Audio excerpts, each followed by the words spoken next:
"Dad, just sign the papers. Stop being so stubborn," my son whispered, his hand pressing hard on my shoulder while the notary watched. In that moment, I realized my own flesh and blood didn't see me as a father anymore, just as an obstacle standing between him and everything I had built with a lifetime of work. Before we dive into today's story, take a moment to share where you're watching from. We love seeing how our stories bring people together from every corner of the world. Your thoughts and comments are what make this community so special, and we're truly grateful to have you here. If you haven't already, don't forget to hit that subscribe button and turn on notifications so you never miss a new story filled with drama, resilience, and unexpected twists. Now, settle in, get comfortable, and maybe grab your favorite drink because this is a tale you won't want to miss. Let's get started. Winter light lies thin on the porch rail and Denver air tastes like dusted glass, dry, clean, high. In my kitchen, I measure coffee the way I used to measure rebar, by habit and by feel. Boil, bloom, pour. The scale settles where I expect it to. Routine is scaffolding. It holds the morning up until the morning can hold itself. Rocky, my old dog, noses the mudroom door to remind me the schedule is a design, not a suggestion. He's a grizzled mutt with a careful gait. I clip his leash, shrug into a fleece that smells of pine cleaner, and step into the bright cold. The sidewalk is clean from last night's plow. Across the street, Joe pretends to tune his guitar and lifts 2 fingers in salute. "Cold morning, Ed," he calls. "Good for the joints if you keep moving," I say, and Rocky approves with a sneeze.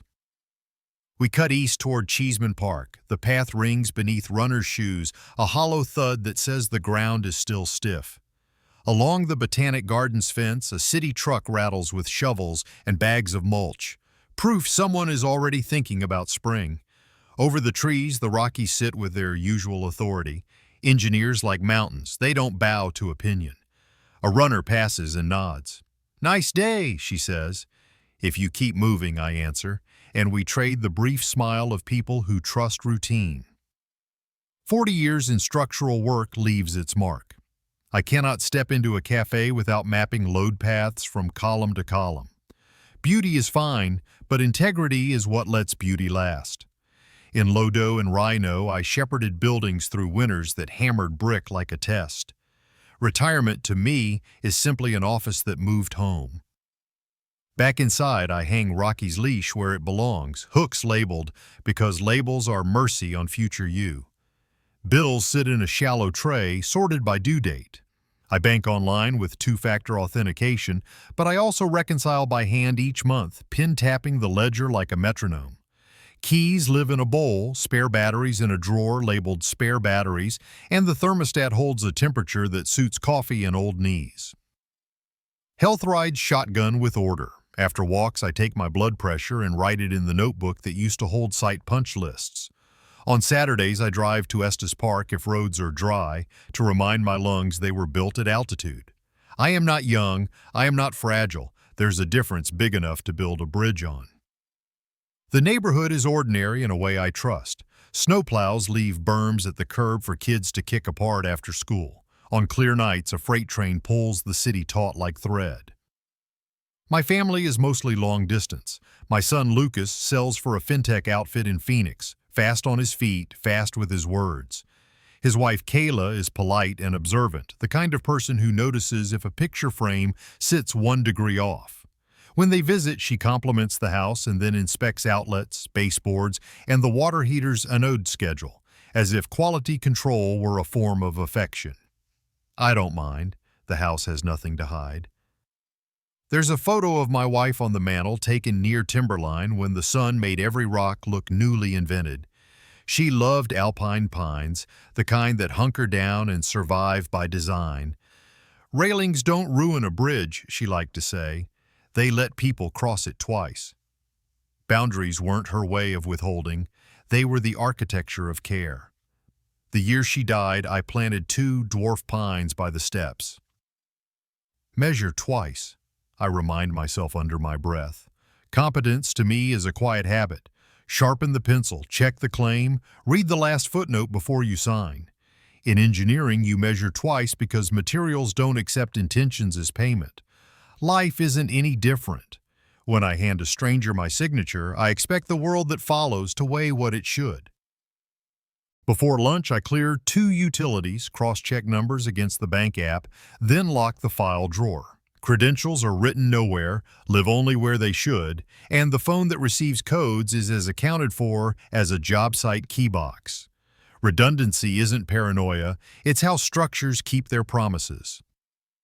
Sometimes I stand in the yard and listen. Houses talk if you let them. A furnace cough, a pipe's throat clearing, a beam's small opinion about temperature. The bungalow tells me it is sound on its footings, that the loads make sense, that the roof still trusts the walls. I believe it. Failures that matter are rarely spectacular. They begin as small shifts, a ledger board that takes on moisture, a hairline crack that relaxes into a smile, a fastener that backs out one patient turn a month. Repetition is a kind of pressure most people don't measure until a seam opens. By mid-afternoon, the kitchen smells like coffee and lemon oil. Rocky sleeps with his chin on my boot, and the quiet rings like a plucked string. Life, as far as I can tell, is standing true. The house carries its weight without argument. The routines carry mine. Family concern, when it comes, is welcome the way a well-placed brace is welcome. It should meet the beam where the beam is designed to take load, no more and no less. Even a sound span can hum before a storm. That isn't alarm. It is simply the way good steel sings under load. The thermostat read 62 when I came in from Rocky's morning loop, a number I had not chosen. I held my hand over the register and felt air moving without conviction. Schedules do not rewrite themselves. I opened the app, checked the program, reviewed yesterday's set points, and nudged the heat back to where I keep it. Minor as a chipped tile, but even a chipped tile speaks if you listen. On the hall table, the truck keys were not where they live. I keep a bowl and a faint pencil mark on the oak. The keys sit dead center after every walk because that is the sequence. Leash on the hook, shoes in the tray, keys in the bowl. Today they were left of center by 2 inches, a displacement no one else would notice. To an engineer, a hairline crack is not drama. It is data. My inbox chimed with a message about resetting a password. The sender looked authentic enough to fool a hurry, and the subject line tried to borrow urgency. I did what I trained myself to do, closed the message, opened a fresh browser, and navigated directly to the site. No prompts awaited me there. I archived the email and logged the time in my notebook along with the thermostat drift and the key displacement. Cycles begin with small motions. Lucas called mid-morning with the warm pitch he uses on people he hopes to close. He moved through a cadence of contingencies, strokes, falls, the quick slide that ends in paperwork. He floated power of attorney and joint accounts like umbrella terms, practical, easy, loving. He timed his pauses the way salesmen do. I let him talk and kept my notes factual. Kayla followed with a bundle of links about cognitive decline dressed as concern, asking whether I leave the stove on, misplace bills, or forget names. I read the articles, then looked at last night's ledger and the induction stove that shuts itself off. The facts sat where I left them. After lunch, I queued a routine funds transfer for the Veterans Hall. The one-time code never arrived. I restarted the phone, checked Signal, and checked spam. Then I called the bank and asked a human being to read me the last verification event. The phrase came back flat and official. The verified number was updated by the account holder. The sentence ground across my nerves like grit on a bearing. I asked for the date and time and wrote them down, pen digging a narrow trench into the paper. My number had not changed by my hand. Lucas texted again, this time to suggest installing a doorbell camera for safety and to request access to my email so he could book appointments faster. Safety devices are my decision and credentials are job site keys, assigned, tracked, never shared.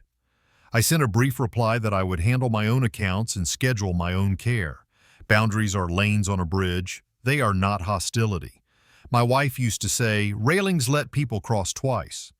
I spoke the line into the quiet kitchen and watched steam coil from the mug like a reminder that heat, properly directed, does work.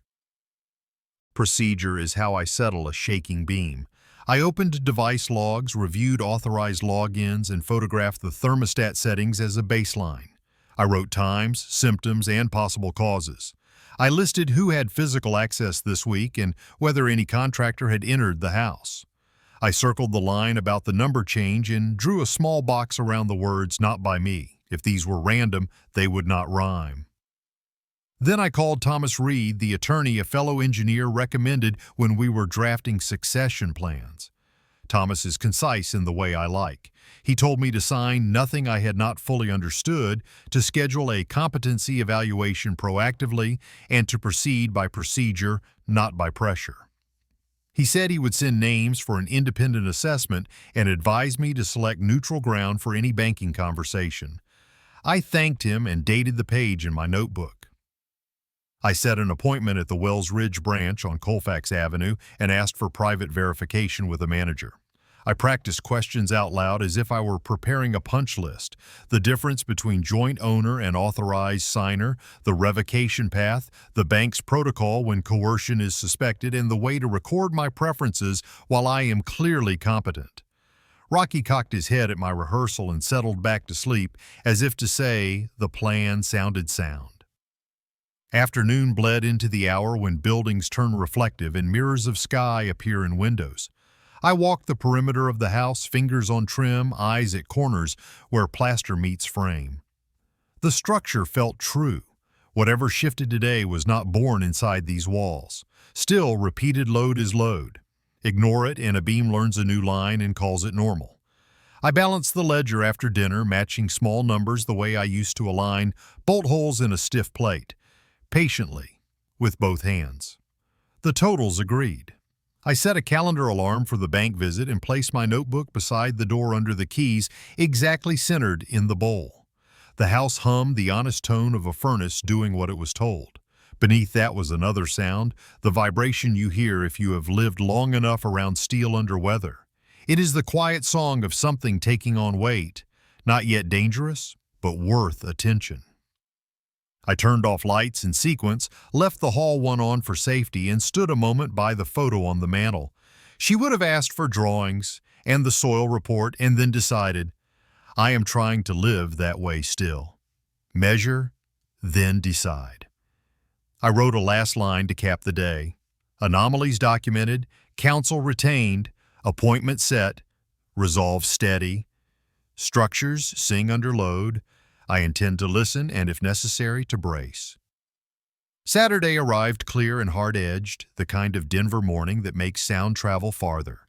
I salted the front steps out of habit, checked the time, and watched the minute hand meet my calendar reminder. Lucas arriving. The doorbell rang at that exact mark, punctuality dressed up as virtue. When I opened the door, he stood with a fat folder under his arm, striped with neon tabs that flashed like hazard tape. A mobile notary hovered a respectful step behind him, a compact woman with a messenger bag that clinked faintly as if it carried tools. Lucas crossed the threshold on a practiced wave of warmth, setting the folder on my hall table as if he were laying down a casserole. He started with the familiar phrases, sharp and padded at once. In case something happens, purely for convenience. Backup signers so we can help. He flipped the first sheet to face me. The heading read, Joint Owner. I did not argue in my foyer. Arguments conducted at the doorway acquire the posture of emergencies, and emergencies are how people make mistakes. I moved us toward procedure. I said we should verify everything at the bank with a manager, so definitions would mean what the institution says they mean, not what a sales cadence suggests. I framed it the way I frame every irreversible act: measure twice, sign once. Lucas hesitated, a quick flick of the eyes toward the notary. Then he nodded. The notary smiled, the bright, untroubled smile of a vendor who believes this will be quick. I opened my notebook as if checking a number and printed 4 words in block letters. Help, not my choice. When Anita entered, precise suit, calm eyes, I lifted the top sheet just enough for her to see the note. She read it without moving her head and met my eyes for a half second. The nod she gave would not have registered on anyone else. It told me a protocol existed and that we had just stepped into its outline. Anita asked to verify the account holder's wishes privately. She phrased it as standard confirmation, the way a pilot calls a checklist. Lucas tried to reframe it as unnecessary, using politeness as leverage. Anita repeated the request, her voice moving from customer service to bank authority. The door closed behind them with a click as soft as a stamp. In the quiet that followed, she asked calm, specific questions: identity, intent, consent. I answered in the same register: I am competent. I feel pressured. I do not wish to transfer ownership or create joint control. She explained options the way an engineer explains a retrofit: clear, sequential, limited by physics. She could place monitoring flags, add a duress notation to my profile, record the proceedings, and ensure that any changes required in-person confirmation. Evidence would exist where it needed to exist. I said yes. We invited them back in. Anita positioned a recording device that looked like a coaster and narrated the setup for the record: date, time, participants, purpose stated. Paper made its particular shuffling thunder inside small rooms. Lucas took a chair at my right and, as if by muscle memory, set his hand on my shoulder. The pressure was not heavy, it was proprietary. He began to answer questions directed at me. I responded with measured delays, reading headings aloud, asking for the bank's definition of joint owner versus authorized signer, repeating it back to ensure the recording heard the differences. Anita defined each term precisely and added that participation must be voluntary. The notary, to her credit, merely observed, pen poised across her journal like a bridge levied across a narrow stream.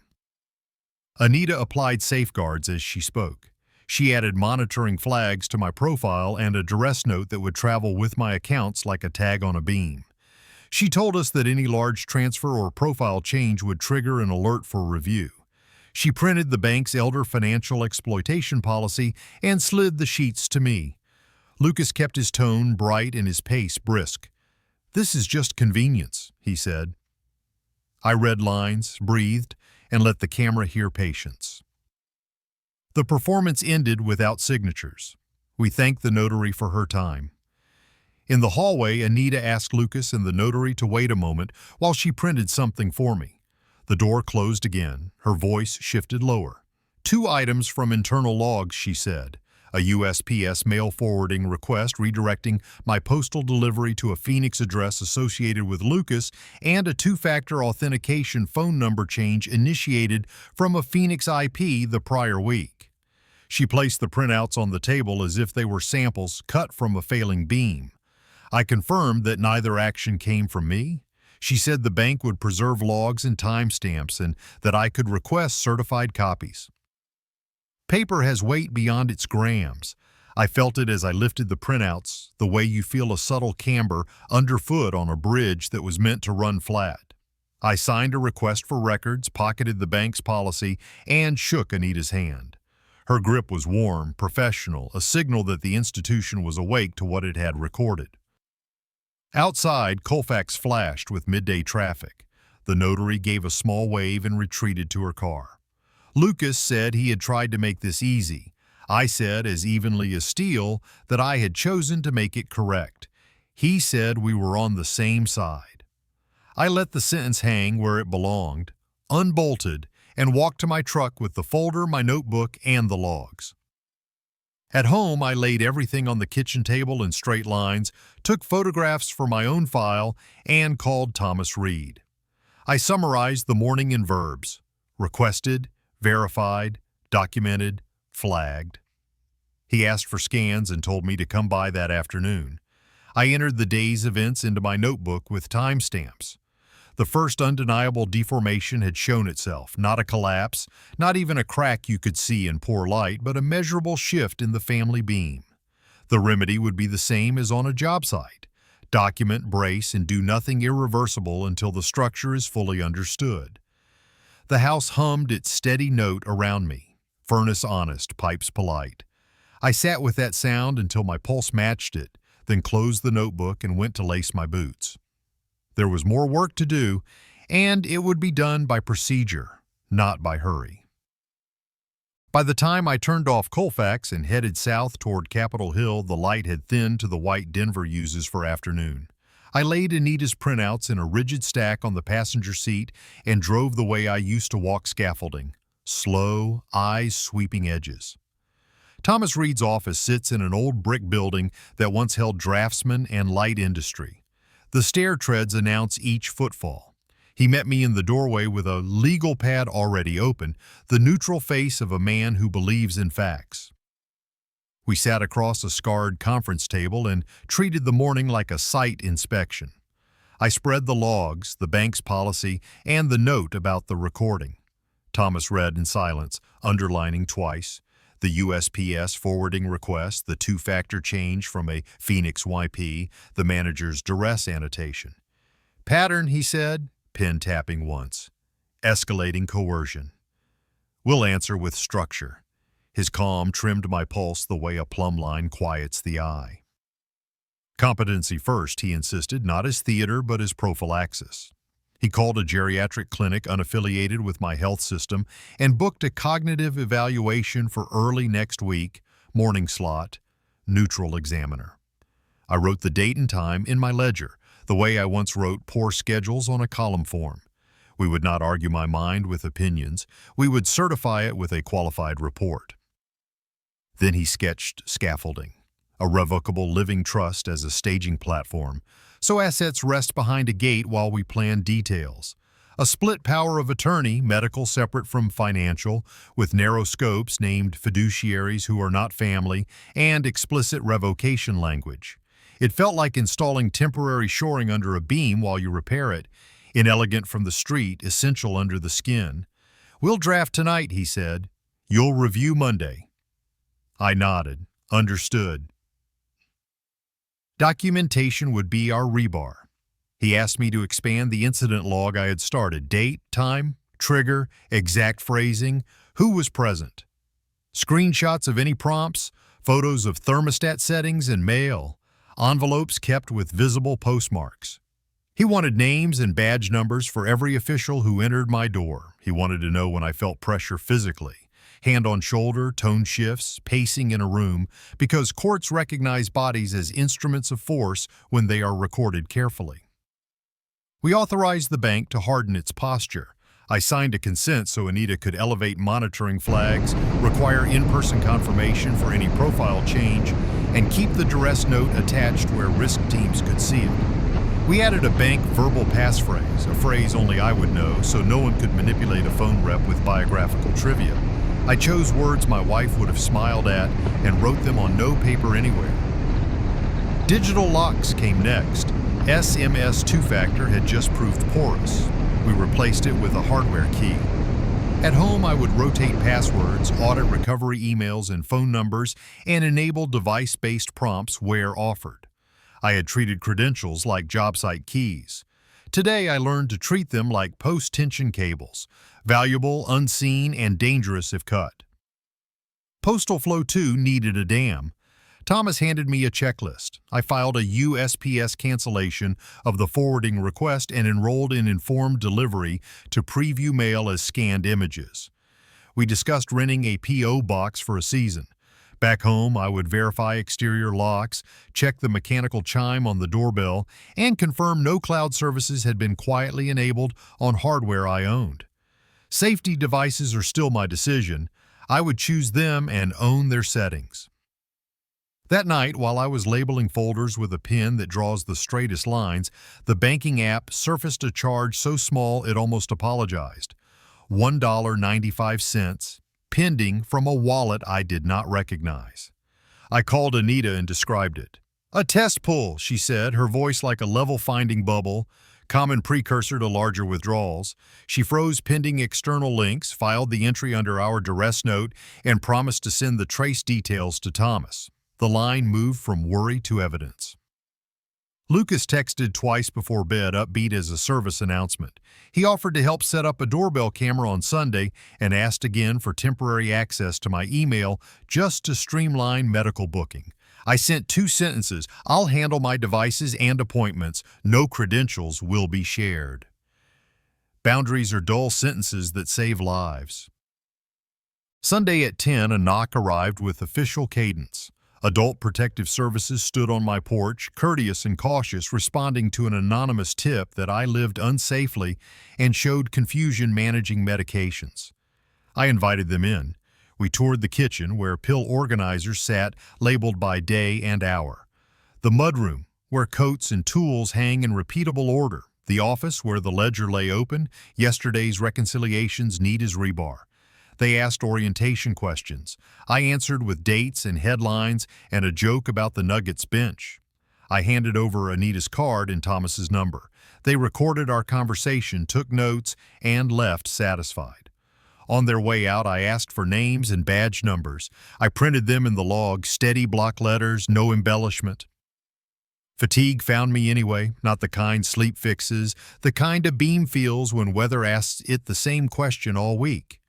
I made tea, sorted forms into color-coded folders, and let the habits I trust reassert themselves.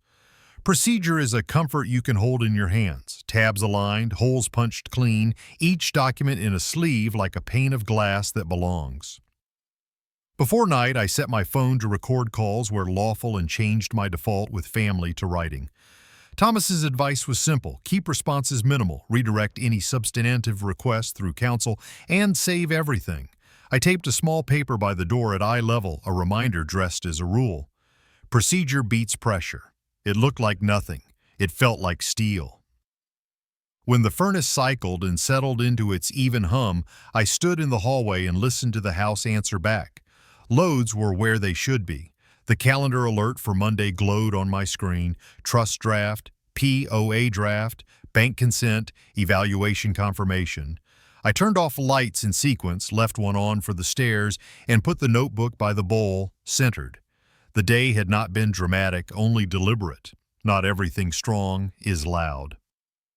Anita called a little after 8, voice steady the way a level bubble sits when the line is true. She asked if I could come in immediately. A high-dollar transfer was queued from my checking to a long-term care fund tied to Lucas, set to push before lunch. She read me the reference ID, the payee, the memo line, placement deposit, and paused long enough for me to write each piece into my incident log. I told her I was on my way and texted Thomas a single line: heading to Wells Ridge now. Denver's morning snapped bright and brittle. Frost stitched the grass along Colfax, and traffic made a clean river noise against the glass storefronts. I drove with my notebook on the passenger seat, a pen clipped to the spiral, Anita's prior printouts inside a manila folder. Breath in fives, out in fives, the old inspection mantra. Observe, record, confirm. I parked close and felt that soft change in air you get before a storm, even when the sky says otherwise. The bank's glass doors sighed. Anita met me by the teller line and led me straight to the same conference room. Familiar disinfectant, familiar HVAC hum, a subtle black dome in the corner. The table looked like a test stand now, laminate pretending to be wood, ready to carry weight it did not advertise. Anita placed a flat device on the table and pressed a corner. A small light woke. She narrated for the record: date, time, participants, purpose. The sound of her voice gave the room geometry. Lucas arrived at a pace that read as important. A different notary trailed him, a man with a neat beard and a polished case. Lucas spoke to a staffer like a person ordering a fixed menu. I wrote down his phrasing: care planning, expedited, already in motion. When he sat, his folder opened itself on the table and fanned out an argument. The notary set his seal on the laminate like a paperweight and looked at nobody in particular. Anita printed the queued transaction and read it aloud. Destination, institution, account name, amount, memo field, trigger timing. She turned the page so the numbers faced me and asked directly if I had initiated or authorized the transfer. I answered for the microphone and the dome and the folder and the men in the room as much as for Anita. I did not authorize this transfer. She initialed a line and underlined another. The pen's scratch sounded loud against all the quiet. Protocol separated us. Anita stepped into the lobby and asked Lucas and the notary to wait for standard private verification. The door closed with a soft click. In the pause, she rechecked identity, intent, and consent, the way a pilot confirms a checklist even on a clear day. I repeated that I felt pressured, referenced the duress note already on file, and pointed to the earlier monitoring flags. She copied my evaluation appointment confirmation and bent to staple through it so it lived where it needed to live. Competency evaluation scheduled, prophylactic, she said for the record. We brought them back in. Anita positioned the recorder at an angle that saw everyone's hands and narrations. She restated prior findings not as theater but as context.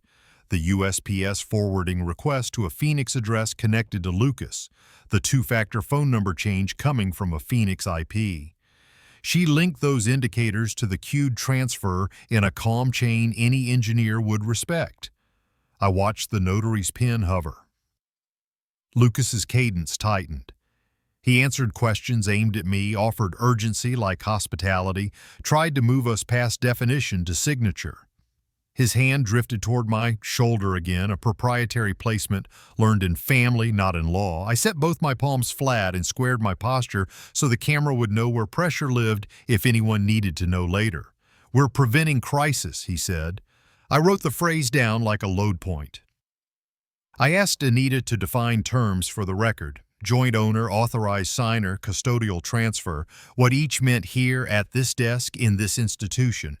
Her answers were precise and indifferent to anyone's convenience. A joint owner holds full rights to withdraw and close without the other. An authorized signer can act but not own.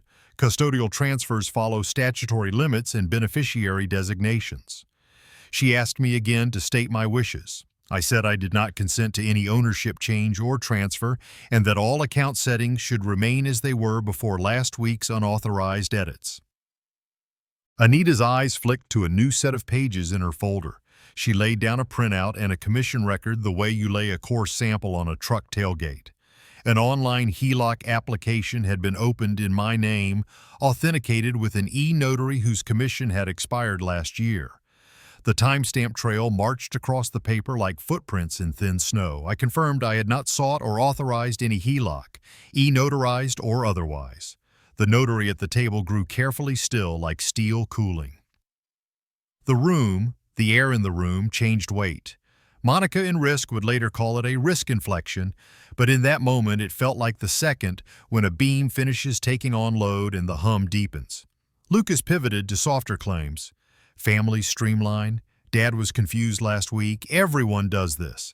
Anita answered without heat that the account holder appeared competent, that coercion voids consent, and that bank policy required her to treat anomalies as related until shown otherwise.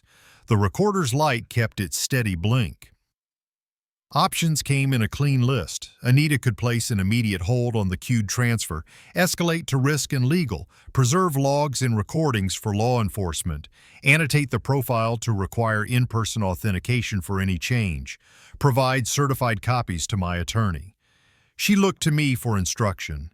"I want counsel to review before anything irreversible," I said. It was not caution, it was design. We adjourned the session formally. Anita stepped out and returned with sealed envelopes.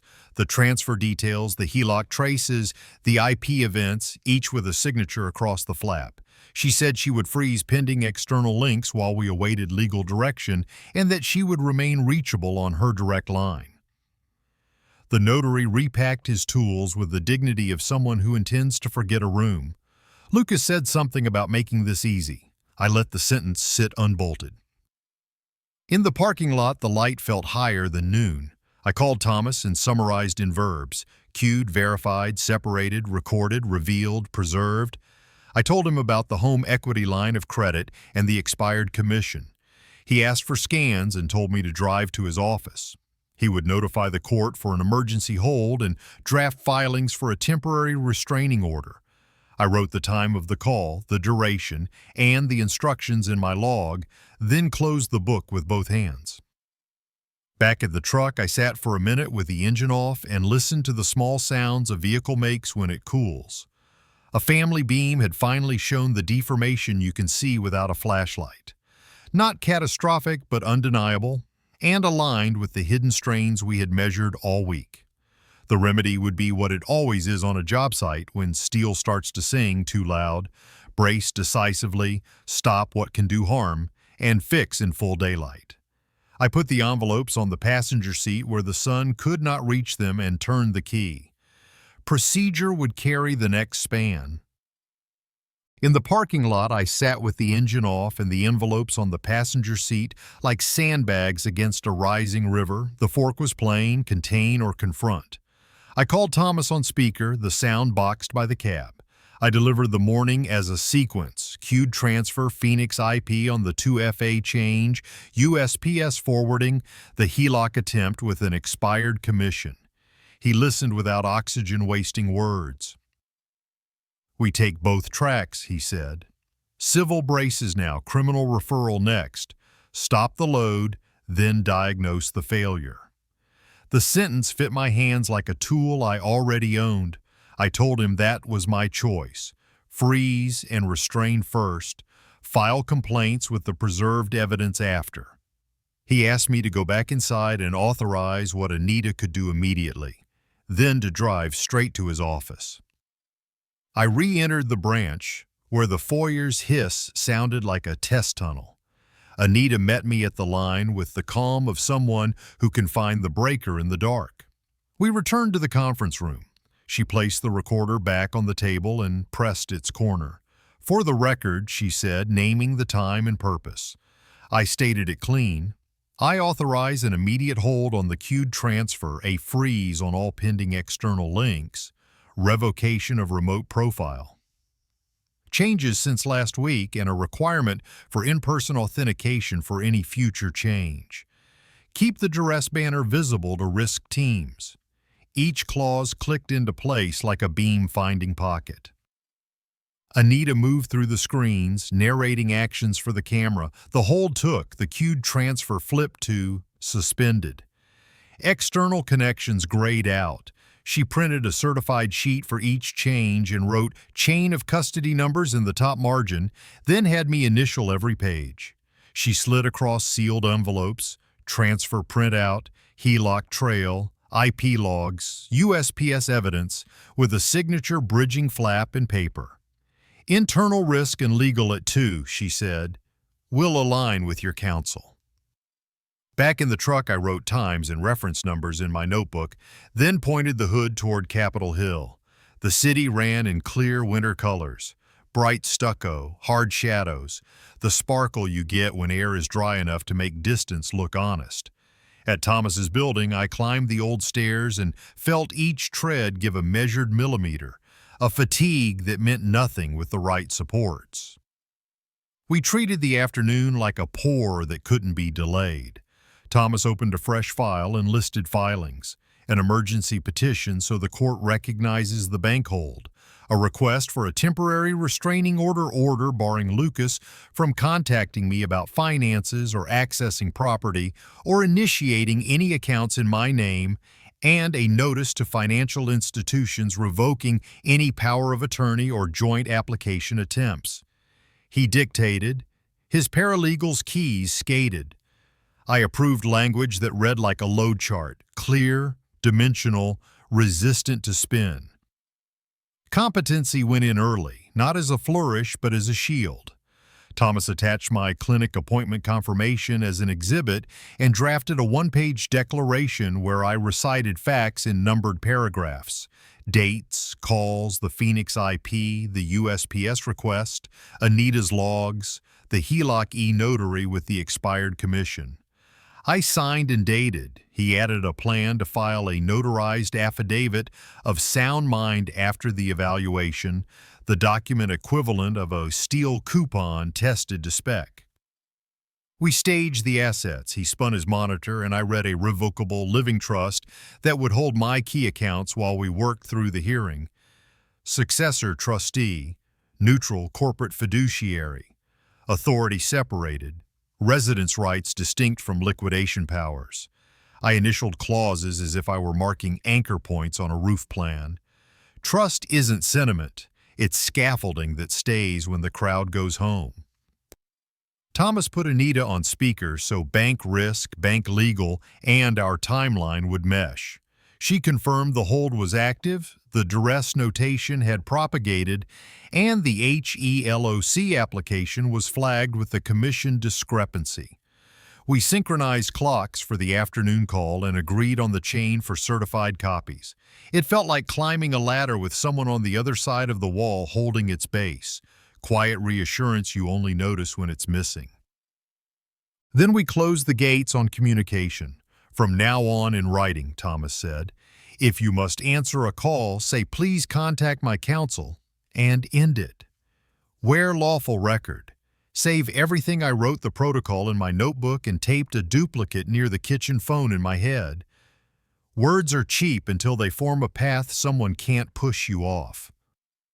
Safety is part of integrity, not paranoia. We listed practical steps. Change the exterior keypad code, inspect door hardware, inventory spare keys, and ask Joe to call the police if he sees anyone on my porch who isn't me. We set a short stay option with a friend if I needed to sleep elsewhere the night before the hearing. I have lived in houses long enough to know that when a storm is forecast, you do not romanticize the wind. You tie down the trash can, check the sump, and warm the generator. I registered anger that wanted to be mercy, the reflex to smooth and forgive because the other party shares your blood. Trade ethics answered it. Bracing isn't cruel. Bracing is how a span survives, gusts, and keeps the people crossing it alive. If I failed to act because love disliked the optics, the failure would be mine. We recorded a final line for the record.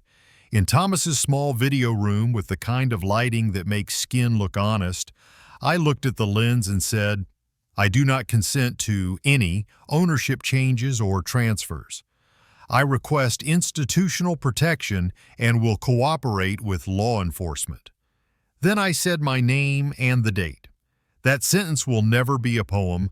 It doesn't need to be. It's a bolt torqued to spec. Thomas filed electronically while I watched the status bars inch. The clerk's timestamp hit the restraining order request. A hearing date dropped onto the screen like a rivet. Anita's risk team scheduled their internal review for the same afternoon. I set calendar alerts. Today's escalation call, the clinic evaluation, the hearing, the trust signing. The list looked like the bones of a ladder I could climb in sequence without thinking about the drop. Dusk found Denver in its winter palette. Pewter light on snow piles, amber at the edges of storefront glass. At home, I taped a clean sheet by the door just above eye level. Holds, confirmed tro, filed malm, hearing date set, trust draft. Review Monday evaluation. Booked, Exhibit A. Evidence packets, sealed. Custody logged. I stood a moment and listened to the house answer back. The furnace hummed.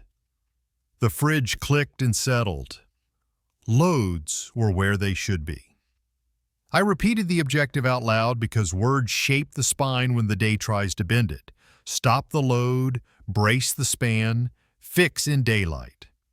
Then I set the notebook beside the key bowl, centered it by the pencil mark, and turned out the lights in sequence, one circuit at a time. I woke to the even hum of the furnace and a square of winter light pinned to the bedroom wall. The calendar on my phone stacked the day in clean blocks. Risk/legal call complete, hearing set, filings time-stamped. The house sounded like a machine running inside tolerance again. I brewed coffee, centered the key bowl on its pencil mark, and opened my notebook to the page where yesterday had ended mid-line. The notification arrived as I sat down. Temporary restraining order granted pending hearing. Terms were plain, the kind you can measure. No contact about finances, no access to my property, no initiating accounts in my name, 100 yards of space. A docket number, a timestamp, service instructions. I wrote each into the log. Block letters steady. In construction, you learn a permit is more than paper. It is permission to proceed without guessing. This order felt like that. Then came the blowback. Calls and texts from relatives whose phones had been quiet for holidays and birthdays. The tone ran familiar. accusation upholstered as advice, soft scolding, the old hymn about family business. I read them all and answered none. Where a response was unavoidable, I sent the line Thomas wrote, "Please contact my counsel." Mercy is not a chain you wear around your own throat. Anita's call cut through the noise like a level-finding bubble. She delivered the list in crisp order. The queued transfer was canceled. External links remained frozen. The duress banner stood in my profile across internal systems so any analyst who touched a screen would see it. The HELOC application had been voided, and the e-notary's expired commission escalated to the bank's fraud team. She read me internal case numbers that I recorded like anchor bolt positions. When she said complete, I felt the slight release a span gives when a temporary jack takes load. She added guardrails. That notary had been flagged inside the vendor network. The bank had filed an incident with the state commission. Any future attempt to e-notarize on my profile would require in-person identity proofing. I wrote the new control in plain words because plain words survive weather. After we hung up, Thomas forwarded a notice. The $1.95 test pull had been reversed and the trace preserved for law enforcement. Clean evidentiary chain, he'd called it yesterday. I entered the phrase as an assessment, not a compliment. Late morning brought a knock I recognized now by rhythm. APS, 2 agents, courteous but careful.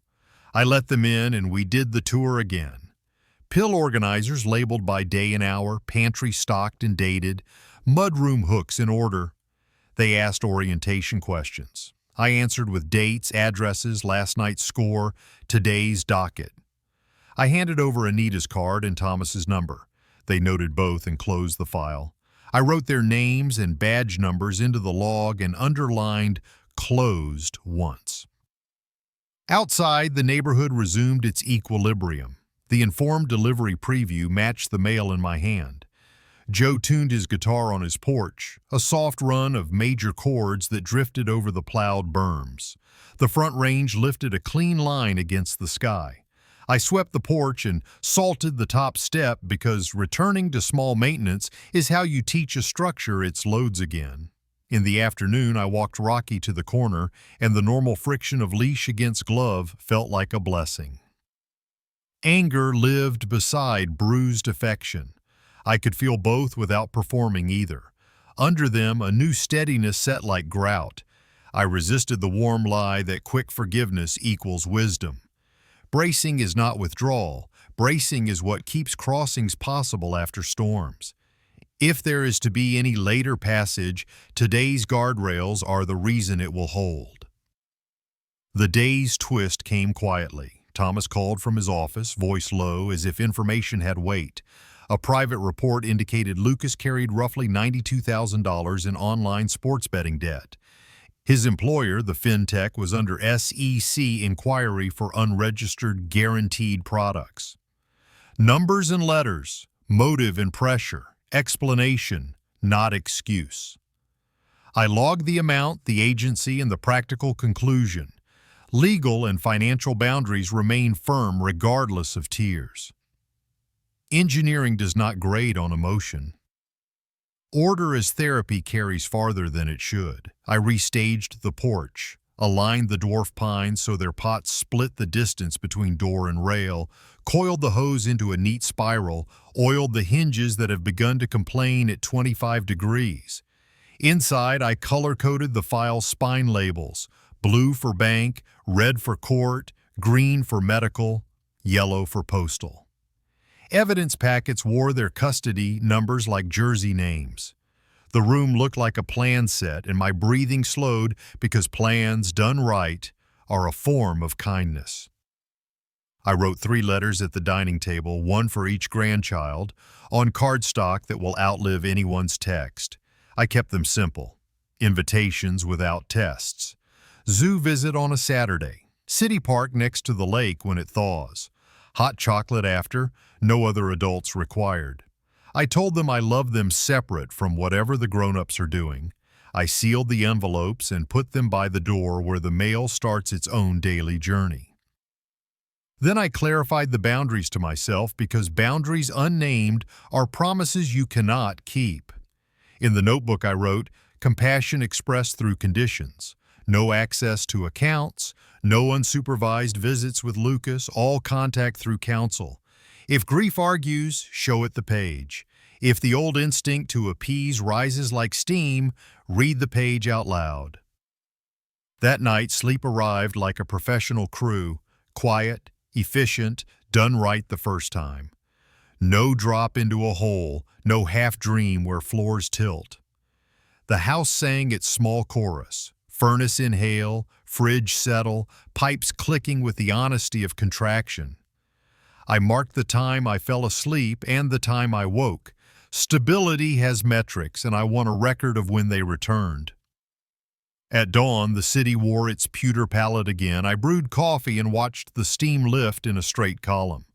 The key bowl sat bullseye on the pencil mark. The list by the door had the shape of a structural schedule. Holds, confirmed TRO, granted trust. Draft underway, evaluation. Booked evidence. Sealed. I read each line once, then I said the craft maxim that has carried me since apprentice days, the line I used to give young engineers when they confronted their first blown schedule and bowed beam. When the storm passes, inspect, repair, and reopen only what is safe. I set the mug down, picked up Rocky's leash, and let the house's even hum follow us onto the cold porch, where the day waited like an empty span ready to be crossed in the right order. The week opened bright and cold, the sky a clean sheet with no ink on it yet. I stood by the door and read the taped list the way a foreman reads a day's scope. Holds confirmed, TRO in force, clinic evaluation midweek, trust documents ready. Routine had returned enough that the house felt like itself again, the thermostat holding, the key bowl bullseye on its pencil mark, Rocky snoring in a slow, honest rhythm. At Thomas's office, we stopped staging and started building. He slid the trust binder across the table and spoke in clauses that carried weight. The house and retirement accounts moved into an irrevocable trust with narrow amendment rights, no loopholes big enough to drive a crisis through. We separated residence rights from liquidation authority, so I keep lifetime occupancy, while a neutral corporate fiduciary holds the wrench on anything that looks like a sale. I initialed each page where ownership meets duty, where sentiment gives way to governance. Trust here was not a feeling. It was a structure that wouldn't be talked out of itself. We finished the POA architecture next. Medical went to my primary physician in Capitol Hill, a woman who's known my chart longer than Lucas has known his job titles. Financial went to a licensed advisor bound by rules and insurance that family does not carry. Each power of attorney carried limited scopes, explicit revocation steps, and a two-signature trigger for any large movement of money. The ink dried like bolts torqued to spec. Anita joined on speaker for the bank hardening. We added a verbal passphrase that would sound wrong in anyone else's mouth, then flipped my profile to a high-risk lock. Outbound wires and profile edits would require in-person verification plus a device challenge. The duress note remained visible across systems. Alerts would route to bank risk and to me. Anita read back the controls like a checklist before takeoff, and I felt the floor under me get quieter. Back home, I retired the last pieces of SMS two-factor like worn webbing. The security keys arrived as a matched pair, primary on my keyring, backup sealed. I rotated passwords, pruned recovery channels, and turned on local-only prompts that require my hand on the device. The backup key and a paper I never discuss, the seed phrase for a small digital account, went into sealed envelopes.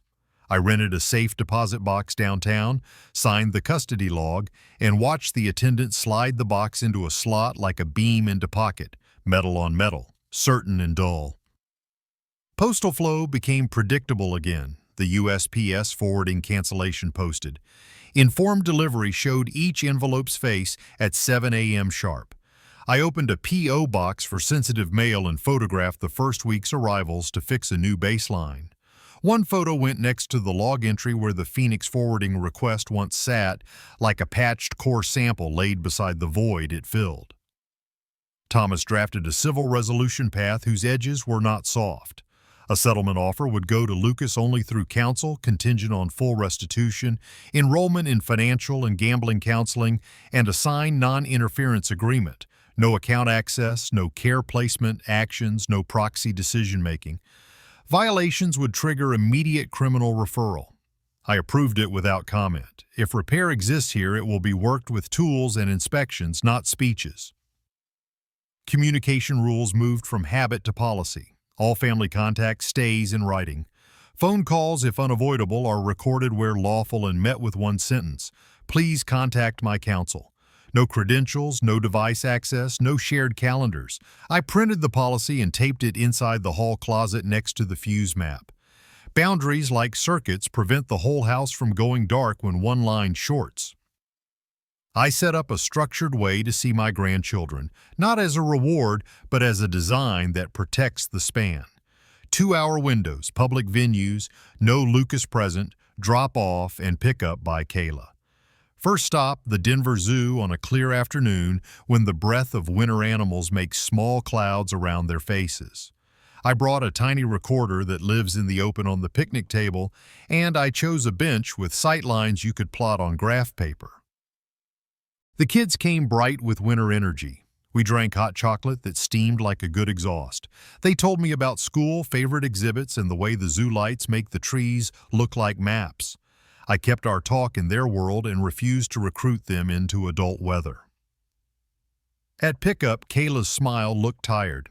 I kept my line brief and even. Visits will stay structured and public, I said. No changes, no exceptions. She nodded once. The recorder caught the wind moving through bare branches and nothing else. Anger eased to alertness. Compassion returned with a harness on. The feeling was not triumph.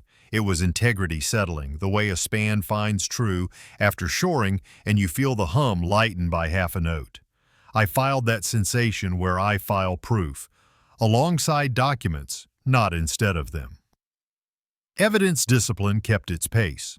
Certified packets, bank logs, the HELOC trace with the expired e-Notary Commission USPS and two-factor authentication events went into color-coded binders with custody numbers on the spines. I added the APS closure letter and an index sheet for the hearing that maps exhibits to dates and sources. I checked the math on copies, one for court, one for counsel, one for me in the safe deposit box. Chain of custody numbers got a second underline. If a stranger had to pick up this file, they could walk the story straight. Stability began to show as metrics you could read aloud. Sleep arrived and left on schedule. I wrote down the times without commentary. The ledger reconciled on Sunday like it always used to. The thermostat kept its set points without wandering. The bank app stayed quiet. No unauthorized prompts, no late-night pings. I ended each day with 3 proofs of order. A bill paid as planned, a device log with only my fingerprints in it, and Rocky snoring through a cycle without startle. Night pressed its face to the windows and left no mark. I stood at the door with the list: holds, confirmed TRO, in force, trust, executed POAs, split and limited mail, secured visits, structured, I read it once, the way you read a plan, set when the job day ends, and the forms are braced for morning. Repairs, for now, were complete. Load would be restored gradually. Some spans you open one lane at a time, flaggers in place, eyes on the truss. I turned off the lights in sequence and let the house hum carry me down the hall, a steady song of systems that remember what they were made to do. The morning the ruling posted, Denver wore a pale blue like fresh primer. I checked the calendar blocks I'd stacked for the week. Court disposition due, bank remediation finalized, trust recordings complete, and let the house answer back with its even hum. No triumph rose, only the steadier cadence of a carrying design load again. Coffee, centered key bowl, notebook open to a fresh page. The pencil made a clean first line. The order arrived by secure email and then, for my file, by courier. The language was dry and properly narrow. Lucas entered a plea that produced a suspended sentence on the document fraud count, conditioned on full restitution, verified counseling for gambling and finances, community service, and strict compliance with the no contact and stay away terms. Review set in 6 months. I copied the docket number and the conditions into my master index, squared the paper with the edge of the table, and drew a small box around the word compliance. Courts do not heal. They set lines you can see. Bank notices followed like bolts landing in pre-drilled holes.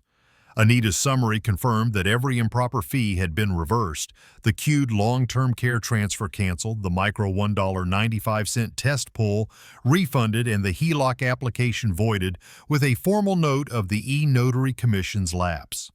Internal case numbers slotted into my index beside dates and cross-references. The packet closed with a paragraph I appreciated more than any apology. Controls remain in force until you tell us otherwise in person with ID and device challenge. It read like a promise a structure can keep. By afternoon, the trust lived as more than a binder on Thomas's table. Titles had been retitled where appropriate. The residence rights clause sat like a strong sill plate beneath my feet. Liquidation authority resided with a neutral fiduciary who knows neither my birthday cake nor my temper. The split POAS were filed with my physician and advisor. I felt the system lock in the way you feel a roof diaphragm settle during a cold wind, a subtle reduction in flex that reads as safety to anyone who has listened to buildings long enough. Routine returned measurable. At month's end, the ledger reconciled cleanly. Each entry ticked into place without improvisation. Sleep took its old arc, lights out, a clean slide, no hard wake at 2. The thermostat held set points, the front lock accepted only my code, and the mail matched informed delivery like a well-laid grid matches its drawing. I wrote down 3 metrics from the day, ledger balanced, 8 hours unbroken, no anomalous login attempts, and let the numbers do the talking my nerves no longer needed to do. A letter arrived addressed in Kayla's neat school teacher script. Handwritten, 3 short paragraphs, boundary respecting. She apologized for missing what the 2-factor authentication and forwarding meant and asked for a steady schedule for the kids' visits, so they have something they can count on. I appreciated the absence of persuasion. I filed the letter not as evidence but as a signal, then drafted a reply through counsel that attached a recurring schedule. 2 hours, public places, no Lucas present, drop off and pick up only by her. We keep the recorder visible and the topics ordinary. Children deserve ordinary. I wrote myself a house policy and printed it on one sheet the way I print a tool list before a site day. No joint accounts, no shared credentials or devices. All substantial requests through counsel, no unscheduled visits, no discussion of money during family time. The sheet went on the inside of the hall closet next to the breaker legend. I don't trust rules stored only in memory. Memory is a lovely place for songs, not for safety. A small welcome pattern resumed on the porch. Joe brought coffee and let his guitar rest across his knees. We talked weather, preseason odds, and which snow shovels spare a back after 60. He never asked about the case. I never volunteered. The silence around what mattered felt like respect rather than neglect. I texted Anita a thank you and received a photo of a new cactus on her windowsill. Spines doing their job, I wrote back. Thomas met me at his office door for a short debrief. We spoke in verbs, filed, granted, recorded, monitored, and then he nodded toward his next client. Institutions working as designed are a kind of grace. Relief did not erase loss. Something in the family beam had yielded and would not return to its earlier line even after the load came off. The point now is not to force straightness, but to certify capacity. I resisted inventing a clean reconciliation arc. Safety with the door not permanently shut, that is the aim provided conditions hold. Compassion will arrive in the form of compliance, not indulgence. At the Veterans Hall and later with the retiree engineers, I shared a distilled version. No names, nothing salacious, just steps. Document early. Ask to see definitions in writing. Put your phone on speaker and your pen on paper. Request a private verification with a branch manager. Use a hardware key. Add a verbal passphrase. Separate residence rights from liquidation authority. Write a one-page house policy. The guys nodded the way people nod when they recognize a detail they should have known already. One asked for a copy of my checklist. I made 3 and brought them the following week. Thomas set a review calendar. Compliance checks on counseling and community service, dates to verify restitution payments, and a note to renew the TRO terms if violated. Anita kept alerts active and scheduled a quarterly risk check-in. I changed nothing about my passphrase or security keys except to test them monthly and log the test. Maintenance is underrated until the day it isn't. Near dusk, I walked the perimeter. The siding held its paint. The downspout sat tight against the brick. Snowmelt ran in thin lines where it should.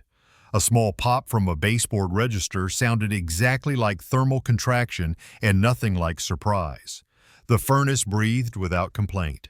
Plumb and true, I said to the quiet, and knew the phrase measured more than walls. The house stood. I stood in it.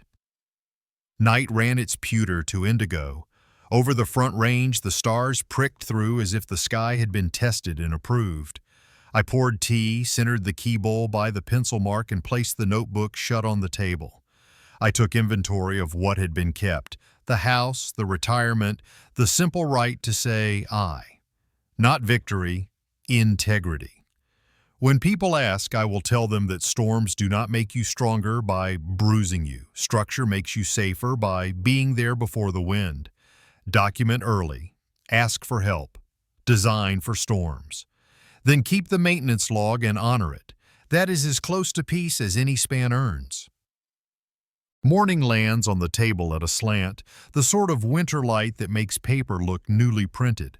Outcomes are written now, orders filed, titles retitled, controls in force, but the work that matters doesn't end with stamps.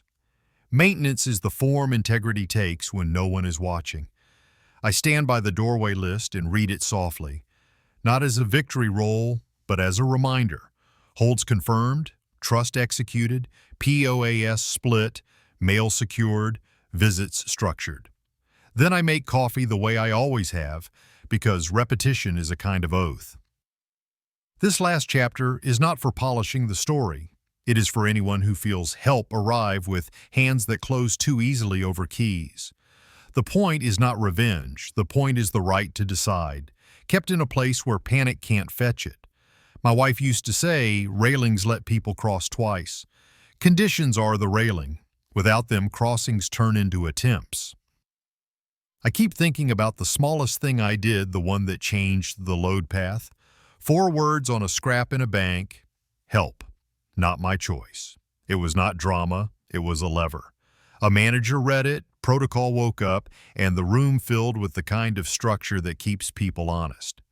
Banks designed for that note, whether customers know it or not. When delivered discreetly to the right person, it turns a hallway into a test stand. If you remember nothing else, remember you can ask a branch manager for private verification and write what you cannot safely speak. There are rules I will carry forward the way I carry a pocket level. Small, accurate, decisive. Measure before you sign. Ask for the definitions in writing, not the salesperson's version. Separate residence rights from liquidation power. A home is not a piggy bank and a clause can be a lock. Treat credentials like job site keys, issued, tracked, never shared, and reclaimed when misplaced. Document in real time, dates, exact phrases, badge numbers, who stood where, and use the institutions that are built for storms. Bank risk, APS, counsel, because procedure exists precisely for the days when persuasion wears a familiar face. Boundaries are not punishments, they are design. Love is not the same thing as access. Love is presence offered within conditions that keep everyone upright. Access without limits becomes ownership by a prettier name. When I centered the key bowl each morning, I wasn't indulging a quirk. I was practicing the idea that the place for control is known and ordinary. I can open the door to family and still keep the keys where they belong. Railings, my wife said once, are proof we expect people to make it to the other side. I repeat that when the old softness asks for shortcuts. Compassion, if it is to endure, needs a harness. Supervised visits and written communication are not cold, they are shaped care. The kids laugh at the Denver Zoo and drink hot chocolate in clouds of steam. They tell me about school and lights and the names they've given to animals. We keep those hours clear of money and adult storms. Kayla drops off and picks up. The recorder sits in view, ignored by everyone because it is part of the room, like a posted speed limit. That is what compassion with conditions looks like. Ordinary time preserved because the rails are in place. I owe gratitude, but not a hymn. Anita ran her process and gave it a spine. Thomas drafted and filed and kept my words narrow enough to hold. APS agents did their check and closed their file properly. The clinic will certify what my days already prove. None of them needed to be saints. They needed to be competent and honest. What carried the day was process, forms, logs, timestamps, evidence held by people who respect the job.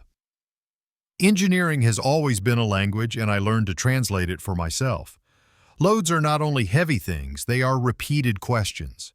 A beam will accept a small lie once, and then again until it thinks the lie is how it must live. Bracing is not punishment. Bracing is the promise that the people crossing will arrive. Maintenance is not paranoia, it is the ritual that keeps promises current. If that sounds unromantic, good. Bridges are not poems until after they hold. On my fridge is a one-page list that grew out of this winter. Verbal passphrase. Memorized, never written. Hardware keys, primary on me, backup off-site. Safe deposit. Custody log updated when anything goes in or out. Incident log, dates, phrases, contact names, badge numbers, house policy, no joint accounts, no shared devices, no unscheduled visits, no money talk during family time. Structured family plan, public venues, fixed windows, no exceptions. Each line ties to a day we already lived, a room we sat in, a sentence that held. There is a cost, and it is honest to name it. The family beam did not spring back to its original line when the load came off.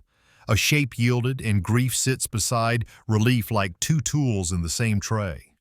Dignity returned is not trumpets, it is a chair that holds when you sit. I can miss what was, and I can keep what is necessary. Those two truths don't cancel each other. The future is not a statue, it is a schedule. Quarterly, I speak with bank risk. The duress note stays lit beneath the glass of their systems.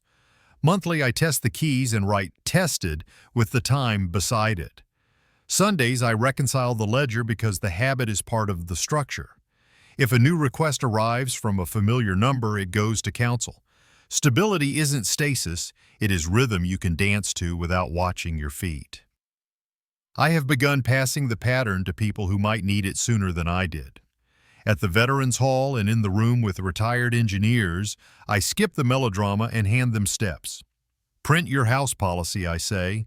Tape a list by the door. Call your bank manager and learn the protocol for duress. Put your passphrase where only your mouth can get to it. Write the note if you need to. Autonomy is not a trait, it is a skill set. Dusk is when the house tells the truth. I walk the rooms, listen to the furnace breathe, set the locks, and sort the mail. The key bowl slides to its mark and sits square. Outside, the front range blues toward night, and porch light finds the edges of the steps I salted before breakfast. I write one sentence in the notebook and close it because the page has what it needs. If I could hand a rule backward to the man who stood in a bank and wrote 4 small words, it would be this: stop the load, brace the span, fix in daylight, and open only what is safe. Everything else is scenery. Doors here are not slammed, they are latched. Love can learn to live with railings if it chooses to cross again. Integrity is the quiet the house keeps when no one is listening. I stand in that quiet and let the day finish on its own, light running out of the room in a straight line that points toward morning. In the end, what mattered wasn't winning a fight, but reclaiming the quiet proof of self. A house that hums, a ledger that balances, a voice that signs only when it chooses. Storms don't make us stronger by bruising us. Structure makes us safer by being ready before the wind arrives. Boundaries aren't walls, they're railings that let us cross again without falling. Dignity lives in routine, in evidence, in the courage to say no, and the grace to say yes under the right conditions. Integrity isn't loud, it's the rhythm of systems working as designed, the calm that returns when choice is restored. Document early, lean on process, and open only what is safe. Before you go, tell us what moment hit hardest and where you're watching from. Your voice helps others find theirs. If this message resonated, please like, subscribe, and turn on notifications so you won't miss the next story. Thank you for spending your time with us. Until next time, keep your footing, keep your boundaries, and keep your peace.